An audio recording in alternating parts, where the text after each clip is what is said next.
Здесь очень холодно и много негров. Могилев – самый недооцененный город в Беларуси. Чё, працуем? Витаю! Во время летней аномальной жары я решил отправиться туда, где попрохладнее, на восток. В город с удивительным названием Могилев. Я думал, что это ничем не примечательный город, но так он мне понравился, что если бы там не было так холодно, то я бы с удовольствием туда переехал. Когда-то давно там жили мои предки. Это единственный, кто из моего рода жил когда-то в городе. Поэтому в какой-то степени это возвращение на историческую родину. Понемногу исследуя Беларусь, я ищу место, где хотелось бы жить. Недавно я, например, посетил китайский квартал в Минске. Если вы не видели, то посмотрите.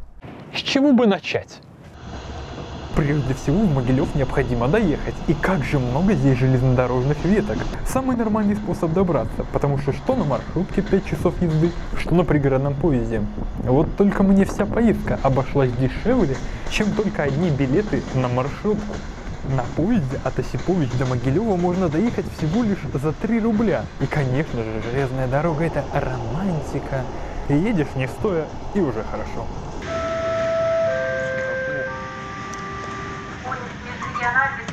Эконом-класса, номер 649, Могилев. Абсолютно никого.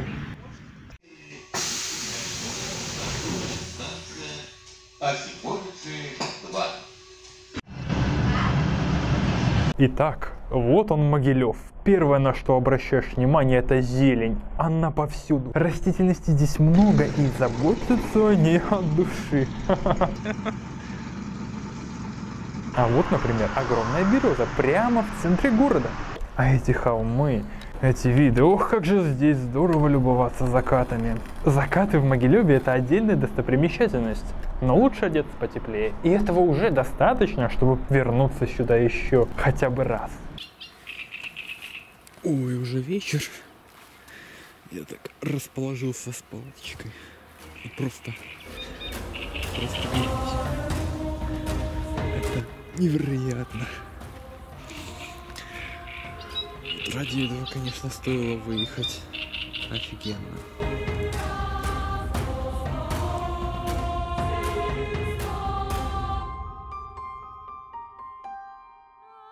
Сейчас я покажу самый обворожительный вид в Могилеве. Ну, как мне показалось. Сейчас иду в шикарнейшее место, но есть только одна проблема, что можешь пойти в душ. И тут не очень понятно, куда идти. Но дождь как бы немножко не входил в мои планы. Как бы здесь уже никого нету. Людей абсолютно пустая улица.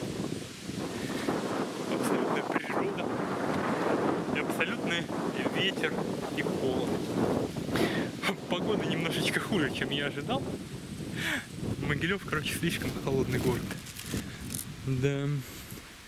И дороги через 5 минут от центра не такие ровные, как хотелось бы. Гаражики.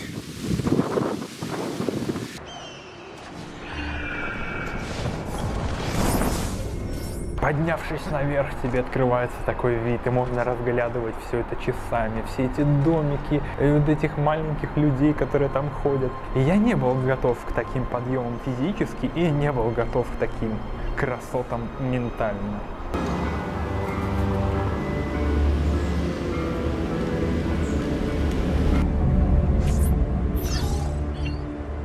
В таком месте в тебе просыпается философ. Жизнь как фильм, у каждого своя роль. Это из разряда «слепые добиваются успеха, несмотря ни на что». Пару слов о безопасности. Просто полюбуйтесь на этот столб. Сколько камер! Мне бы столько. И камеры здесь повсюду, на каждом углу. А вот, например, вечером устроили концерт. Здесь пару десятков подростков, а охраняют все это дело примерно столько же ОМОНа вокруг. Будто бы попал на страницы романа 1984. Мне нравится.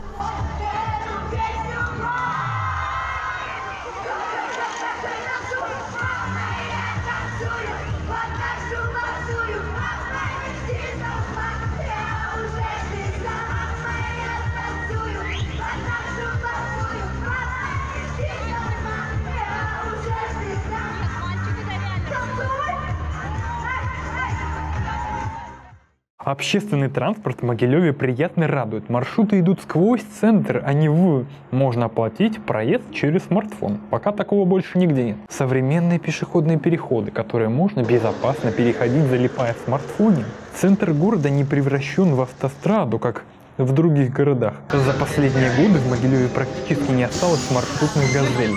Одно чудо удалось найти. В транспорте работает кондиционер, хотя далеко не во всем. О, а вот визитная карточка Могилева. Театр. Жаль, мне не с кем сходить. Я когда ехал сюда, думал, как бы не заскучать, а тут понимаю, что я почти ничего не успею посмотреть. А что можно посмотреть в Могилеве? Из того, что я успел посетить, мне безумно понравились две точки. Первая – источник чистейшей воды Святой Праведной Анны. Находится он в Любушском лесопарке, на окраине города. Приехав на конечную остановку, пришлось как следует пройтись по живописной природе. Указателей здесь нет, но и тропинок здесь немного. Поэтому, немного поблуждав, наконец находим это замечательное место. В любом случае, место потрясающее. Мне здесь нравится гораздо больше, чем в Печерском парке, в лесопарке. Потому что как-то уж слишком люди обосновались, а здесь прям живая природа, еще такой сложный ландшафт, невероятный. Абсолютно вообще никого, просто лучшее место.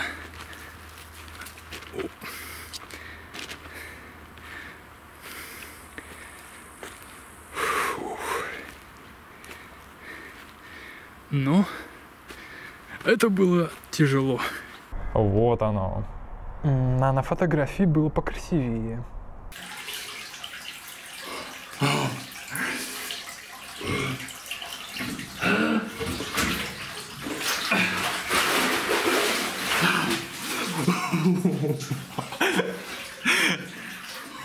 Хорошо. Главная миссия на эту поездку выполнена.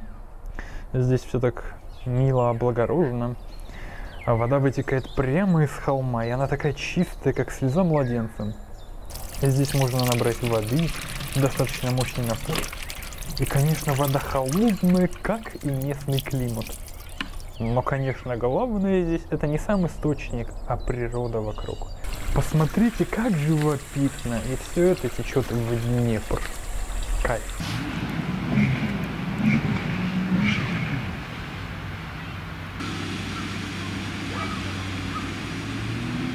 Вот теперь можно прогуляться по центру. Сколько можно рыскаться во всяких кустах. Самая большая неожиданность в Могилеве, что тут есть на что посмотреть из архитектуры. Несмотря на суровую белорусскую действительность, в Могилеве в центре города сохранены не столько памятники архитектуры, сколько именно историческая среда. Сталинский центр такой. Обратите внимание, ратуша построена в 2007 году, однако, если бы я не знал, то никогда бы не догадался. Вокруг так красиво, все что-то фотографируют. Смотрите, деревянные двери, нормальные окна. Ну, козырек, правда, не очень, ну, нельзя же сделать все идеально. Вот иду я, и глаз радуется. Атмосфера хорошего города. ЗАГС! Но даже здесь нормальная дверь. Ворота для принца на белом коне, что ли? Ох, я люблю прекрасное, и мне очень больно смотреть, когда оно рушится. Потому что сегодняшнее поколение, оно не построит такого. Сегодня строят убогие, функциональные, бездушные здания с пластиковыми дверями и окнами ПВХ. Ну, не будем о грустном. Нормально люди живут, ничего не скажешь. Интересно, а можно ли снять комнату на верхнем этаже? Неоднократно я читал про такие комнаты, но я даже не до конца понимал, как они выглядят и как все это устроено. Это очень круто. Самый центр города, вот оно как все выглядит с обратной стороны. Вот так на открытке и так в реальности. Бездомные коты, плесень, и знаете, мне все это нравится. Посмотрев на открыточные виды, я счел, что в Могилеве будет очень скучно и малоинтересно, потому что в интернете о нем больше ничего нет, кроме вот этих скучных открыточных видов. Застройка в самом сердце города современная, потому как после войны все сильно пострадало. Помимо того, был возможен перенос столицы из Минска в Могилев, поближе к Москве, так сказать. Поэтому вместо ремонта центр расчистили для строительства помпезных правительственных зданий, которым так и не суждено было построиться. Столицей Могилев так и не стал, и хоть и с большими оговорками, но исторический облик центру вернули. Главным образом восстановив ратушу. Очень уж здорово она вписывается в местный пейзаж. О, пешеходная улица. И здесь никого нет, здесь так одиноко. Не из-за карантина, просто утро воскресенья. Неплохо, но слишком вылизанная улица. Зайду-ка я еще в один двор.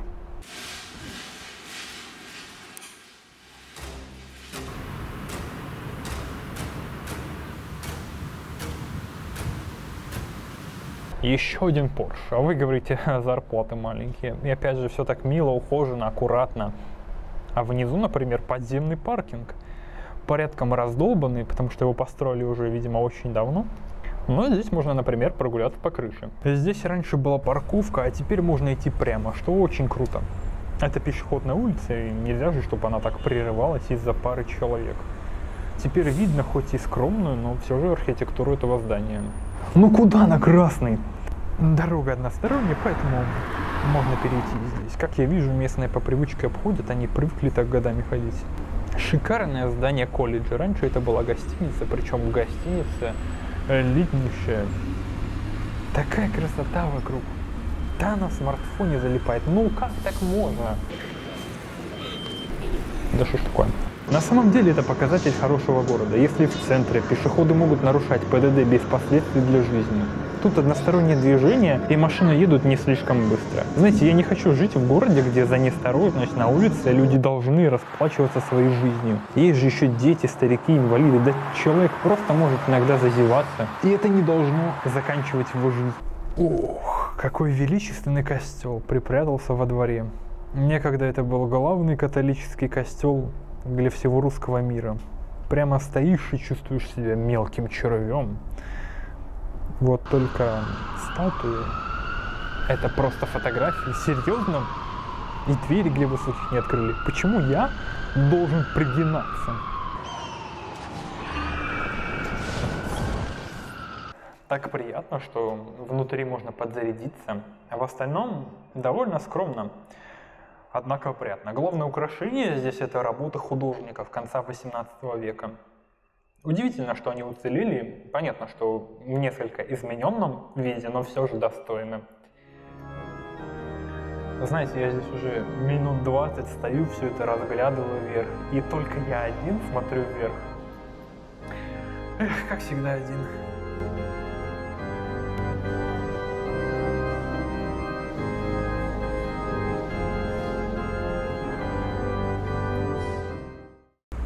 Но самое крутое, что обязательно здесь нужно посмотреть, это квартира номер 6. Она вот прямо слева от костела.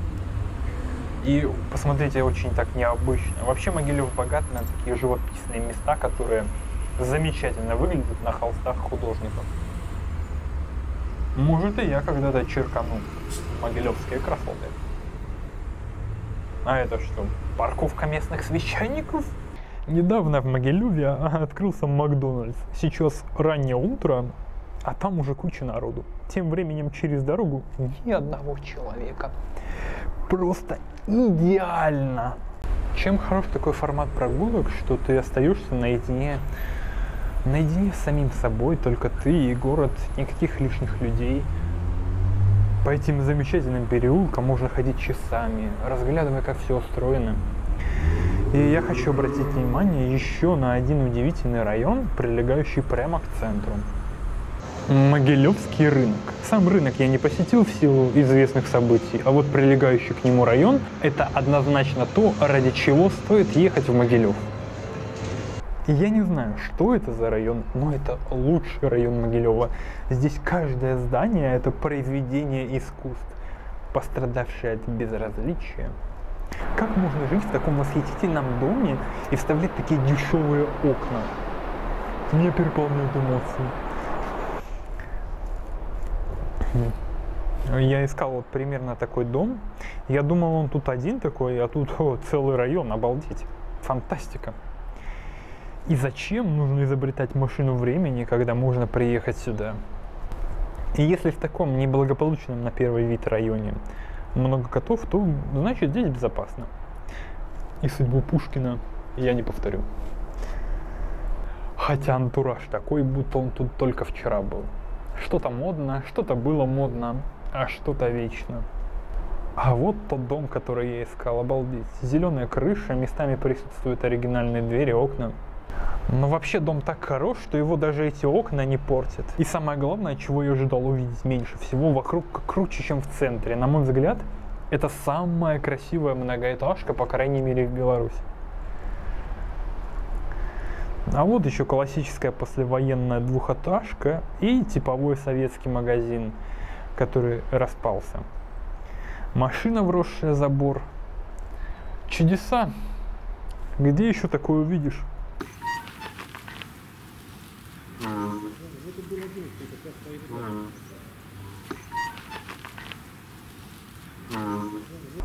Тут же за углом находится вековой дуб. Конечно, охрана государства — мое почтение. Интересно, от кого должен защищать такой забор? Просьба относиться бережно, так умилительно. Ну, бережно так бережно. У него такой нарост в виде сердца. Просто красота.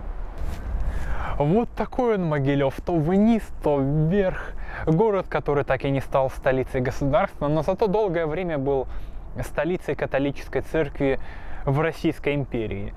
Город, который растерял прежнее величие, но и сегодня он настолько огромный, что я даже центр не успел обойти.